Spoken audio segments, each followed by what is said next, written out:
Johannesburg Water has warned there could be a major water cut for 54 hours. That's about 2.5 days. As from the 24th of June, the shutdown is to allow for the installation of a 2,500 millimetre valve at the Lethabo to Vereeniging pumping stations. Joining us in studio now to talk about what could prove to be a very technical conversation, but we'll try, is Councillor Nico De Jager, the MMC for Infrastructure and Environment in Johannesburg. Thanks for coming through. Welcome to the agenda. Thank you, Desiree. It will be the blind leading the blind. Oh my gosh, I'm worried for our viewers now.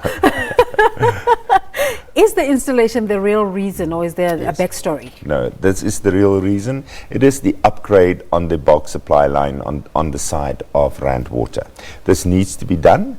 So we are, it's part of the technical and the engineering that we are dealing with. Yeah, we were saying in our introduction that it's 2,500 millimeters, which makes it sound like some long distance, but it's really 2.5 meters, isn't it? Yeah, it's a pipe of 2.5 meters. What's the significance of, what's the work of this valve? Well, the valve is really to control flow.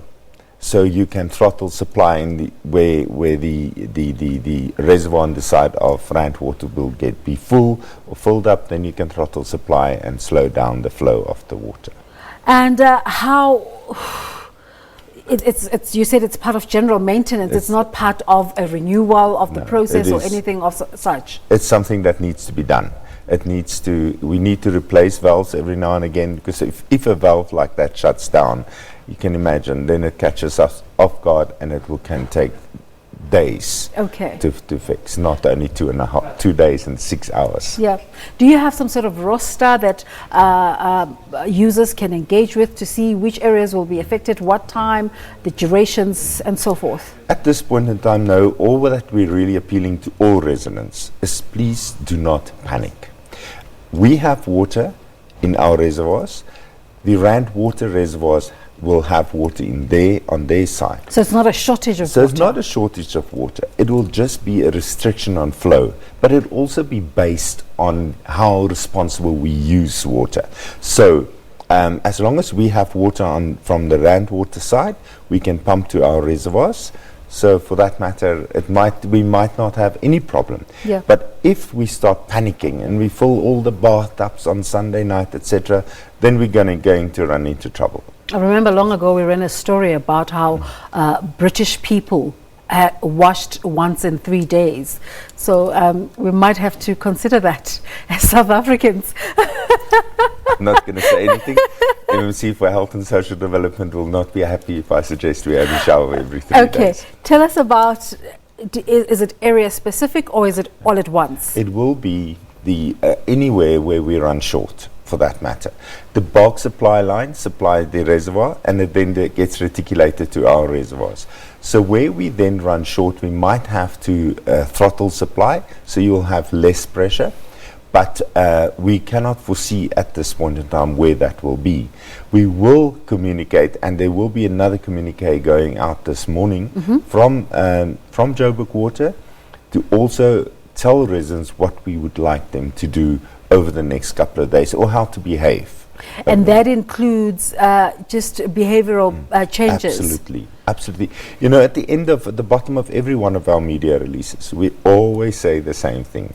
Use water sparingly. This is a scarce resource. And it's something we're supposed to do as a matter of course anyway. That is why on the 8th of March 2017, when the Minister of Water and Sanitation at the time lifted water restrictions in Johannesburg, we opted to keep level 1 restrictions in place so that we can just sensitize ourselves to at all times use this scarce resource and treat it with respect. We might be talking about this particular event where people will be affected from the 24th of June, but just generally, what is the water situation is it Joburg or Gauteng in terms of your office? Gauteng. Okay. Well, my office deals with Johannesburg, but Gauteng overall, we have got water in our dams.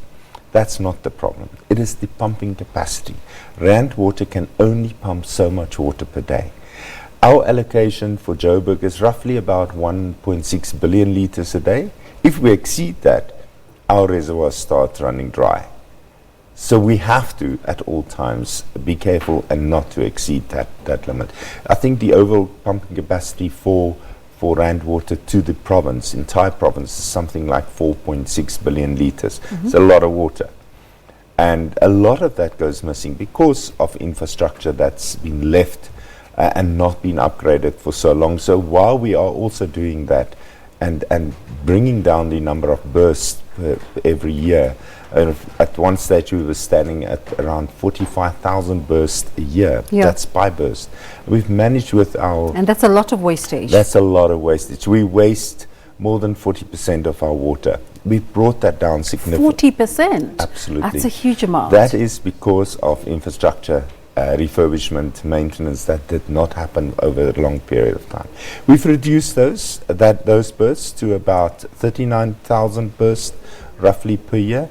We've instituted first line of response teams that's to go out quickly and isolate a burst, and that's going to help us a lot in future to bring down the technical and non-technical losses, because you've got both.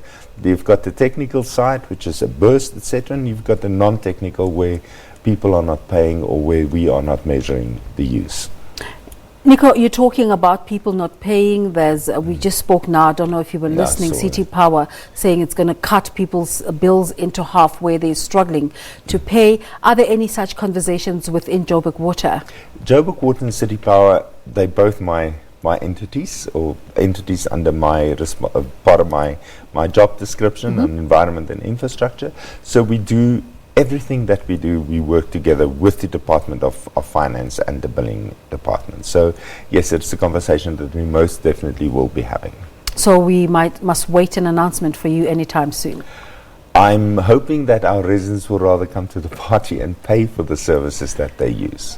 Is that so? Yeah. Or at least, pay for the services, and when we do, we are going to start with a leak detection program in areas like Soweto, where allow our teams to go into the area and put in new meters, and then at least isolate those leaks that's on private property. That's generally, we would just say... It's been a long-running program. It's been a long-running program, but it's also been met with huge resistance. I think very often people misunderstand, or they think that, somebody coming to cut off our water. That's not the intention. The intention is really to deal with the technical losses.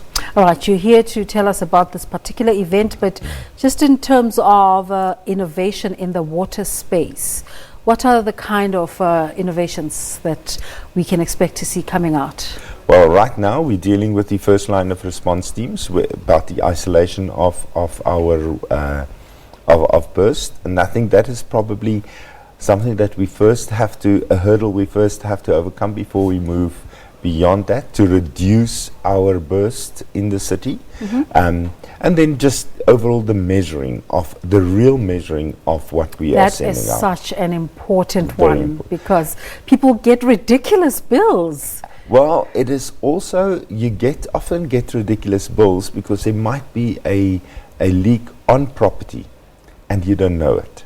So when you check your meter and it's running fast... Is there any chance that people could also be charged for the bursts that happen as part of general property? No, it will only be a burst on yours. Remember, pipes are underground.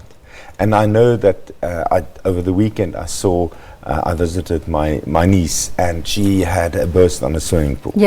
And the swimming pool was losing a lot of water. So I said, you do realize that filling up, you're going to end up... You fill up your pool, you're going to end up paying for it. That you can't see the water, it's underground, it's probably going to cause a sinkhole. So watch that. Where you have detection, where you detect your meter running too fast, and there's nothing wrong with us checking our meters every now and again either. So just responsible behavior by all of our citizens. MMC, thanks again for coming through. Just again, where can our viewers go if they want to find out the latest information with regards to this blockage on the 24th? The Joburg Water website. We will be updating the website over the course of the next couple of days, and every couple of hours going forward, as well as social media. But not everybody has access to social media, so we will be doing what we've been doing and just sending out all the information. Thank you very much. Councillor Nico De Jager is an MMC for Infrastructure and Environment in Johannesburg.